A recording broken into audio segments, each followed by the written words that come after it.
അസ്സലാമലൈക്കും dear friends. ഇന്നത്തെ നമ്മുടെ സ്പെഷ്യൽ നിങ്ങൾ ആരും ഇതുവരെയും ട്രൈ ചെയ്ത് നോക്കിയിട്ടില്ലാത്ത ഒരു അടിപൊളി വെറൈറ്റി റെസിപ്പിയാണ്. നമ്മുടെ ഈ വീഡിയോ കണ്ടുകൊണ്ടിരിക്കുന്ന സമയത്ത് നിങ്ങൾക്ക് ഇഷ്ടപ്പെടുകയാണെങ്കിൽ ഒന്ന് ലൈക്ക് ചെയ്തേക്കണേ. അതുപോലെ തന്നെ നമ്മുടെ ഈ ചാനൽ ആദ്യമായിട്ട് കാണുന്നവരും ഇതുവരെയും സബ്സ്ക്രൈബ് ചെയ്യാത്തവരും പ്ലീസ് ഒന്ന് സബ്സ്ക്രൈബ് ചെയ്തേക്കണേ. ഞാനിടുന്ന വീഡിയോസ് ഉടനടി കിട്ടുന്നതിനായി സബ്സ്ക്രൈബ് ബട്ടന്റെ തൊട്ടടുത്ത് കാണുന്ന ബെല്ലൈക്കൺ കൂടി ക്ലിക്ക് ചെയ്തിട്ട് ഓൾ എന്ന ഓപ്ഷൻ എനേബിൾ ചെയ്യാനും മറക്കല്ലേ. ഇന്നത്തെ റെസിപ്പി എന്ന് പറയുന്നത് മത്തൻ അല്ലെങ്കിൽ പീണിക്കയും പച്ചരിയും വെച്ചിട്ടുള്ളതാണ്. ആദ്യം മത്തൻ എടുത്തിട്ടുണ്ട്, അല്ലെങ്കിൽ പീണിക്കത എടുത്തിട്ടുണ്ട്. ഇപ്പം 2 കിലോ ആണ് ഇതുള്ളത്. ഇത്രയും വേണ്ട, നമുക്ക് 1 കിലോ മത്തൻ മതി. അപ്പോൾ നമുക്ക് 1 കിലോ മത്തൻ എടുത്തിട്ട് ഒന്ന് ക്ലീൻ ചെയ്തെടുക്കാം. ഇപ്പൊ മത്തൻ കുറച്ച് വലിപ്പത്തിലുള്ള കഷ്ണങ്ങളായിട്ട് കട്ട് ചെയ്തെടുത്തിട്ടുണ്ട്. ഈ ഒരു വലിപ്പത്തിൽ വേണം കട്ട് ചെയ്തെടുക്കാൻ, തീരെ പൊടിയായിട്ട് കട്ട് ചെയ്യരുത്. പിന്നെ അതിന്റെ ഉള്ളിലുള്ള ആ കുരുവെല്ലാം എടുത്ത് മാറ്റിയിട്ടുണ്ട്. നല്ലതുപോലെ ഒന്ന് കഴുകി വൃത്തിയാക്കി എടുക്കാം. ഇനി അടുത്തതായിട്ട് വേണ്ടത് പച്ചരിയാണ്. ഞാനിപ്പോൾ 250 ml കപ്പിന് ഒരു 1/2 കപ്പ് പച്ചരിയാണ് എടുത്തിട്ടുള്ളത്. ഗ്ലാസിന്റെ അളവിലാണെന്നുണ്ടെങ്കിൽ 1/2 ഗ്ലാസ് പച്ചരി അളന്നെടുക്കുക. ഇപ്പൊ 125 ml കപ്പ് അളവിന് 1/2 കപ്പ് പച്ചരിയാണ് എടുത്തിട്ടുള്ളത്. ഇനി ഈ പച്ചരി നല്ലതുപോലെ ഒന്ന് കഴുകി വൃത്തിയാക്കി എടുത്തതിന് ശേഷം ഒരു അരിപ്പയിലേക്ക് വെള്ളം മാറാൻ വേണ്ടിയിട്ട് മാറ്റി വെക്കാം. അപ്പൊ പച്ചരി കഴുകി വൃത്തിയാക്കി എടുത്തതിന് ശേഷം അരിപ്പയിലേക്ക് ഇട്ട് വെള്ളം മാറാൻ വേണ്ടിയിട്ട് ഇത് വെച്ചിട്ടുണ്ട്. നമുക്ക് വേണ്ടത് പുളിയാണ്. ഒരു ചെറുനാരങ്ങ വലിപ്പത്തിലുള്ള പുളിയാണ് എടുത്തിട്ടുള്ളത്. പുളി ഒന്ന് കുതിർന്ന് വരുന്നതിന് ആവശ്യമായിട്ടുള്ള വെള്ളം ഒഴിച്ചു കൊടുക്കാം. തിളച്ച വെള്ളം ഒഴിച്ചു കൊടുക്കുക. അപ്പൊ പെട്ടെന്ന് തന്നെ പുളി കുതിർന്ന് കിട്ടും. ഇത് കുറച്ച് സമയം ഇങ്ങനെ ഇരിക്കട്ടെ. ഇനി ചൂടായി കിടക്കുന്ന ഒരു പാനിലേക്ക് കഴുകി വൃത്തിയാക്കി ഈർപ്പം മാറ്റാൻ വേണ്ടിയിട്ട് അരിപ്പയിൽ വെച്ചിരിക്കുന്ന പച്ചരി ഇട്ട് കൊടുക്കാം. ഇനി ഇതിലേക്ക് നമ്മൾ ചേർത്ത് കൊടുക്കുന്നത് വറ്റൽ മുളകാണ്. ഒരു 5 വറ്റൽ മുളക് ചേർത്ത് കൊടുക്കാം. കശ്മീരി വറ്റൽ മുളകാണെന്നുണ്ടെങ്കിൽ ഒരു 7 8 ഒക്കെ എടുക്കാവുന്നതാണ്. ഇത് എരിവുള്ള വറ്റൽ മുളക് ആയതുകൊണ്ടാണ് ഞാനിപ്പോൾ 5 എണ്ണം എടുത്തിട്ടുള്ളത്. ഇനി ഇതിന്റെ കൂടെ തന്നെ ഒരു 1/2 ടീസ്പൂൺ ഉലുവയും കൂടെ ഇട്ട് കൊടുക്കുക. ഇതിന്റെ കൂടെ തന്നെ ഒരു തണ്ട് കറിവേപ്പിലയും കൂടെ ഇട്ടിട്ട് ഈ അരി ഒന്ന് വറുത്തെടുക്കാം. വറുത്ത് ഒരു ചെറിയ ഗോൾഡൻ നിറം ആവുന്നത് വരെ വറുത്തെടുക്കുക. മീഡിയം ഫ്ലെയിം വെച്ച് കൊടുക്കുക. അപ്പം പച്ചരിയൊക്കെ ചെറിയൊരു ഗോൾഡൻ നിറം ആയിട്ടുണ്ട്. ഇത്രയും മതി. നല്ലതുപോലെ വറുത്തെടുത്തിട്ടുണ്ട്. ഇപ്പം നല്ല ചൂടാണ്. ഇതിൻ്റെ ചൂട് മാറിയിട്ട് മിക്സിയുടെ ജാറിലിട്ടിട്ട് നല്ലോണം ഒന്ന് പൊടിച്ചെടുക്കാം. ഇനി ഒരു മൺചട്ടിയിലേക്ക് നമ്മൾ പുളി പിഴിഞ്ഞ വെള്ളം ഇതിലേക്ക് അങ്ങ് ഒഴിച്ചു കൊടുക്കുക. 2 പ്രാവശ്യം പുളി പിഴിഞ്ഞെടുത്തിട്ടുള്ളതാണ്. ആദ്യം നമ്മൾ തിളച്ച വെള്ളത്തിലിട്ട് തീർക്കാൻ വെച്ചിട്ടുണ്ടായിരുന്നു.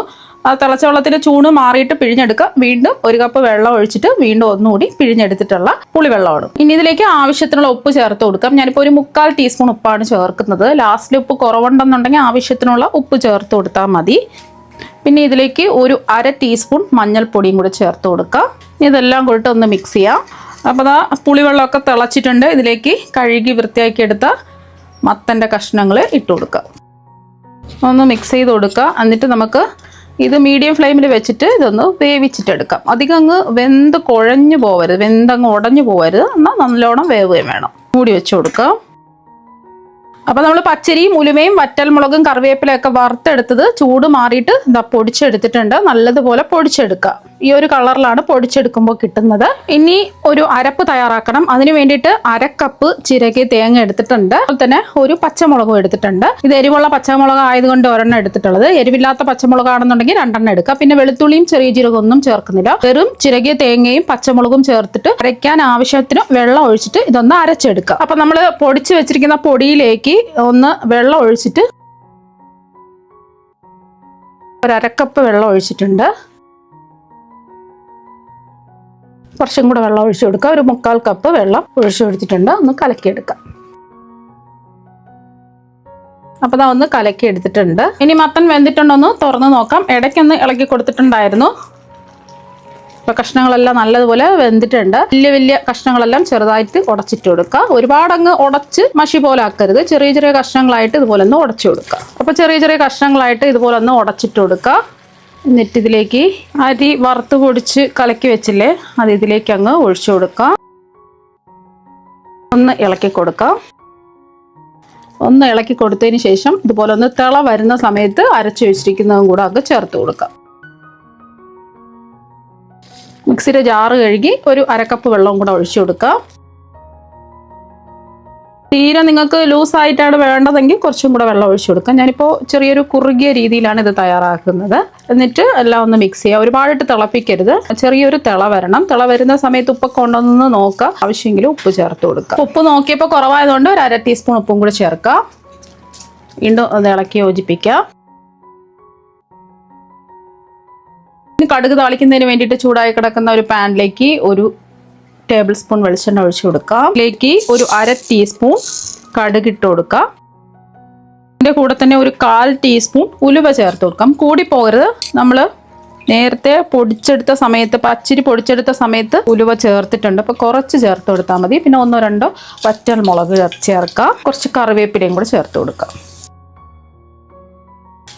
അപ്പോൾ മുളകെല്ലാം മൂത്ത് ഉലുവയും കടുകെല്ലാം പൊട്ടി വന്നിട്ടുണ്ട്. ഇനി ഫ്ലെയിം ഓഫാക്കി ഇനി കടുക് താളിച്ചത് ഇതിലേക്ക് അങ്ങ് ഒഴിച്ചു കൊടുക്കാം. അരപ്പ് ചേർത്തതിന് ശേഷം ഒരുപാട് അങ്ങ് തിളയ്ക്കാൻ പാടില്ല. ചെറിയൊരു തിള വന്നതിന് ശേഷമാണ് കടുക് താളിച്ച് ഒഴിച്ചു കൊടുത്തിട്ടുള്ളത്. പിന്നെ ഇതിലേക്ക് നമ്മൾ മധുരമുള്ള മത്തനാണ് ഞാൻ എടുത്തിട്ടുള്ളത്. മധുരം ഇല്ലാത്ത മത്തനാണെന്നുണ്ടെങ്കിൽ 1 ടീസ്പൂൺ ശർക്കര പൊടിച്ചത് വെല്ലം ചേർത്ത് കൊടുക്കാം. ജസ്റ്റ് ഒന്ന് ഇളക്കി കൊടുക്കുക. നല്ല ടേസ്റ്റാണ്. ഈ ഒരു കറി ഉണ്ടെന്നുണ്ടെങ്കിൽ പിന്നെ നമുക്ക് ചോറിൻ്റെ കൂടെ വേറെ ഒരു കറിയുടെ ആവശ്യമില്ല. അപ്പോൾ എല്ലാം ഒന്ന് ഇളക്കി കൊടുത്തിട്ടുണ്ട്. മത്തൻ വെച്ചിട്ട് വളരെ എളുപ്പത്തിലും രുചികരവുമായിട്ട് റെഡിയാക്കി എടുക്കാൻ പറ്റുന്ന കറി ഇവിടെ റെഡി ആയിട്ടുണ്ട്. അപ്പോൾ നിങ്ങൾ എന്തായാലും ഇതുപോലെ ഒരു പ്രാവശ്യം ഒന്ന് ട്രൈ ചെയ്ത് നോക്കുക. തീർച്ചയായും നിങ്ങൾക്ക് എല്ലാവർക്കും ഒരുപാട് ഇഷ്ടമാകും. അപ്പോൾ നമുക്ക് മറ്റൊരു വെറൈറ്റി വീഡിയോ ആയിട്ട് വീണ്ടും കാണാം. താങ്ക്